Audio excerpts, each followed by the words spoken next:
But talking about bailouts, it seems like another South Asian country needs money. It started with Sri Lanka, then Pakistan, and now Bangladesh has reached out to the International Monetary Fund. Dhaka too wants a loan. And not too long ago, Bangladesh was one of the fastest growing economies in the world. At one point, it was doing better than India. What happened then? Why does Bangladesh need an IMF loan now? The global economic crisis is hurting it. Bangladesh is running low on foreign exchange. It wants more dollars. 8 days ago, Dhaka had almost $40 billion in its reserves. That's only good enough to cover imports for about 5 months. The reserves are depleting fast. There are two reasons for that. Number one, rising inflation, especially the cost of fuel. Dhaka is spending more on its imports, so the reserves are being used up quickly. Problem number two, falling remittances. Less money is flowing into Bangladesh from overseas. Remittances fell by 5% in the month of June. So Dhaka basically now has less dollars in its reserves. And this has led to shortages. In recent weeks, there have been long blackouts across the country, sometimes for up to 13 hours in a day. There are reports of rationing too. Tens of thousands of mosques have received instructions. They have been asked to cut down on the use of air conditioners. Officials want to put less pressure on the power grid.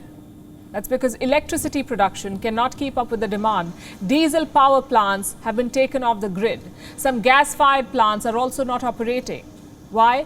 Reports say there's a shortage of diesel and gas supplies, so the plants are unable to operate. And all of this is happening due to the shortage of dollars.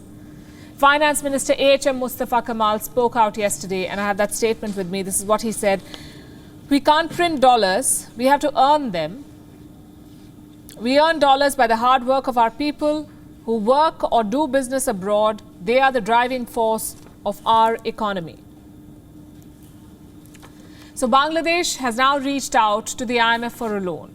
How much money does it need? At least $4.5 billion, according to reports. There's no official confirmation. Reports say Dhaka wants this money to deal with the balance of payments crisis. Some funds will also go towards dealing with climate change. The loan now seems like a necessity for Bangladesh. Other economic indicators for the country are not looking good. And to understand why, you must understand what led to their economic rise in the first place.